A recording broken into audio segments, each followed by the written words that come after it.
Well, good day YouTube and welcome to another episode of the Albino Rhino beer review. Today you have the Rhino.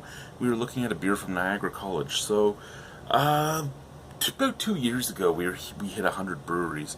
And me and a few other people, David R., for instance, had discussed about how the next brewery should be called Brewing 101.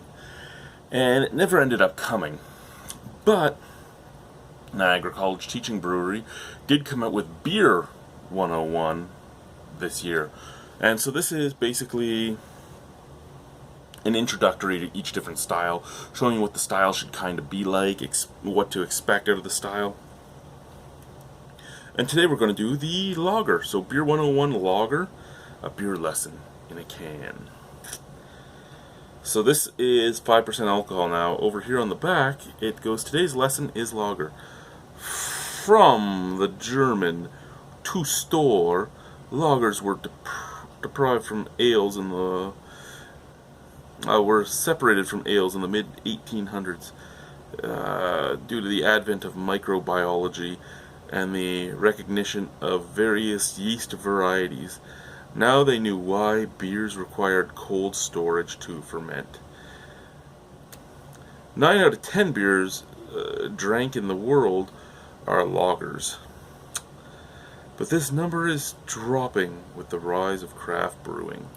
Bitterness is usually 10 to 25 IBU.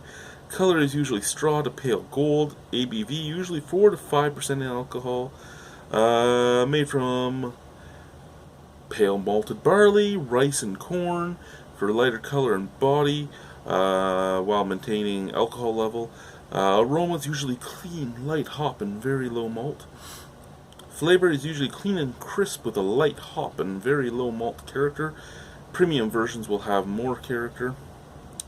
Mouthfeel, light body, slightly sharp acidic from carbonation. And pairs with seafood, cheese, pizza, and wings.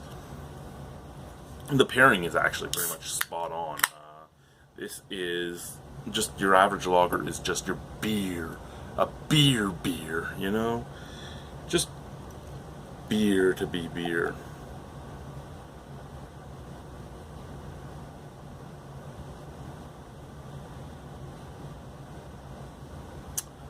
There we go. So, Beer 101 lager in my vampire glass. And just like it said, it is straw to pale gold. I'd go with pale gold. Big fluffy white head. Smell. Oh, it has that European smell to it. Kind of straw-like. Tiny bit of sulfuricness. Soap suds. Soap sud straw and sulfur. Like sulfuric water. Smells like a European lager. Let's try it. Shall we try it out of the straw?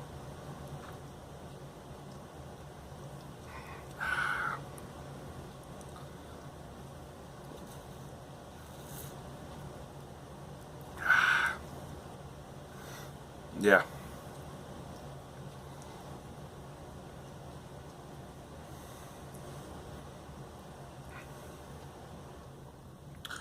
Exactly what you'd expect out of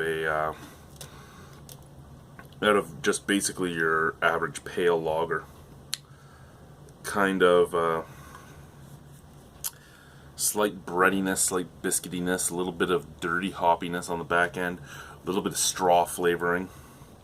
Just very mild, very easy drinking. Not cold. This has just been sitting on the floor down here. So it's not cold per se, but it's not hot either.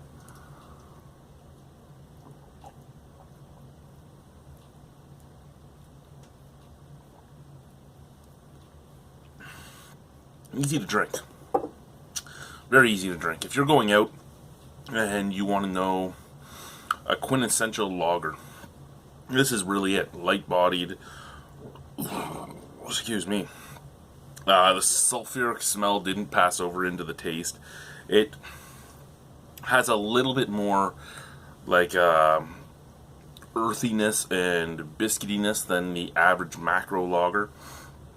But this is maybe like a half a step up from the average macro lager. It's like you took a It's like you actually made a premium lager. You know how things like Canadian and all that say premium, but for the most part they taste like Carling and Old Vienna and Laker and Lakeport and all that, with slight variations. But this is like you actually went to a premium where you stopped using extracts, both be it malt and hops, that you stopped using corn syrup and stuff, and you actually used malt.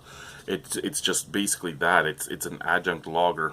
Well, not an adjunct. It's just an easy drinking pale lager with a little bit more flavor. I would give this a 7 out of 10. I could buy it for camping and all that. Normally, I'd give it less, but I actually like this beer. I actually like this beer quite a lot. And again, 7 out of 10 from me for just an average lager is a pretty damn good score. So Beer 101 lager, it's good. It's worth a pickup. But it's $3.25 a can, which is better than if this was in their 650 milliliter bottles, because those are about $6.50 a can. So you're paying about half the price for about 140-ish, well, sorry, 150-ish milliliters less, well, 160. So overall, the price comparison a lot better, but and if you want to know exactly what the style of beer is, this is great. But on the lager front, you can get a lot more for that price. I mean, you can buy a can in a bottle of something. Well, not even, but you could buy a can for $2 that would taste close to the same as this and still have another $1.25 to put into buying a second can. So that's the only thing with this one. I don't know how the other ones are going to turn out. The other ones might actually be more worth the price when you compare them against other things in the market. And that's about it. So thank you guys for watching. Have a wonderful evening. Splendiferous night to all of you. And bye-bye.